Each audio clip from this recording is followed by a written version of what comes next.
Hey guys, how's it going? My name is Adam. Today I'm going to show you how to unsuspend Twitter or X account. So first of all, go ahead and open up your browser and just type help.twitter.com. Again, help.twitter.com.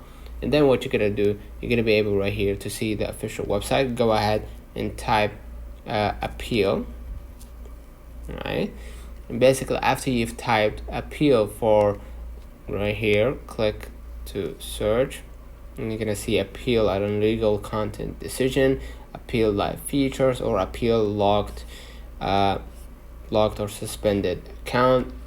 And what you're gonna do, you're gonna just go ahead right here and click on this article, and here it says you're currently not logged in, but you have to log in with your account in order to actually you're currently not logged in or logged into an X account that is not suspended or locked. Please log out and log in to your account that is suspended or locked account in order to submit this request.